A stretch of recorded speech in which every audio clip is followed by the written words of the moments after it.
don't think you have wasted your votes. நாங்கள் opposition இருந்தாலும் opposite benchesல இருந்தாலும் இப்போ opposition is very strong. நாங்கள் இப்போ என்ன பண்ண போகிறோம்? ஏர்போர்ட் அஜெண்டா 1 10-15 வருஷமா பார்த்தீங்கன்னா it has been dogged by politics. இன்னொன்று கேட்டுக்குங்க, ஸ்டேட் அண்ட் சென்ட்ரல் இல்லாமல் நீங்கள் நினைக்கிற மாதிரி வெறும் சென்ட்ரல் அங்கே இருந்து இங்கே இருந்தாலும் நடக்காது. ஸ்டேட் அண்ட் சென்ட்ரல் இல்லாமல், ஸ்டேட்டோடைய கான்ட்ரிபியூஷன் இல்லாமல் சென்ட்ரல் கவர்மெண்ட் எந்த ஸ்கீம்ஸையும் கொண்டு வந்து சேர்த்த முடியாது. நீங்கள் நல்லா புரிஞ்சுக்கணும். நான் மேலே இருக்கும்போது பார்த்தீங்கன்னா துடியலூர் ரயில்வே ஸ்டேஷன் யாருமே பணம் கொடுக்காம இருந்தாங்க. நான் 28 லட்சம் கொடுத்தேன். அதில் ரூல் பேசிக் அம்யூனிட்டிஸ், டாய்லெட், பாத்ரூம்ஸ், பிளாட்ஃபார்ம்ஸ், என்ன சில விஷயங்கள் நாங்கள் பண்ணி கொடுக்கணும். நான் இன்ஸ்டண்ட்டாக எடுத்து கொடுத்தேன். அதுக்கப்புறம் தான் துடியலூர் ஸ்டேஷன் வந்து பெனிஃபிட் ஆச்சு அந்த இடத்துல அந்த ஷாப்பிங். அதே தான் ஏர்போர்ட்டுக்கும் சென்ட்ரல் கவர்மெண்ட் 1 லட்சம் கோடி இருந்தாலும் 1 லட்சம் கோடி கொண்டு செலவு பண்ண முடியாது. நீங்கள் அதை நல்லா புரிஞ்சுக்கணும். லேண்ட் அக்வயர் பண்ணணும். எல்லையில் ப்ராப்ளம். எல்லை யாரு? நம்ம தான். நீங்கள் தான் இடம் வச்சிருக்கீங்க, நாம தான் இடம் வச்சிருக்கிறோம். நம்ம இடத்த நம்ம வாங்குறோம்.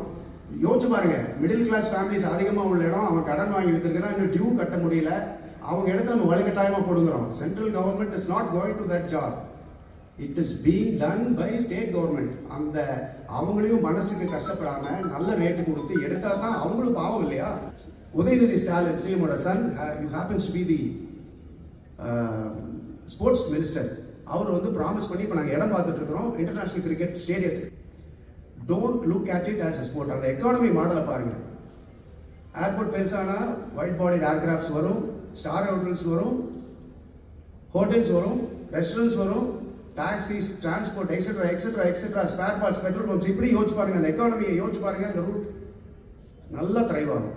கிரிக்கெட் மேட்ச்னால மட்டும் எத்தனையோ கோடிகள் நமக்கு வரும். CM is very interested about Coimbatore. I am not posting, this is the fact, this is the truth. அதனால தான் 40 எம்பிசியும் வேர் ஹானர்ட் இன் கோயம்புத்தூர். அவர் எலெக்ஷன் அப்பவும் ரிசல்ட் கேட்டுட்டே இருந்தார்.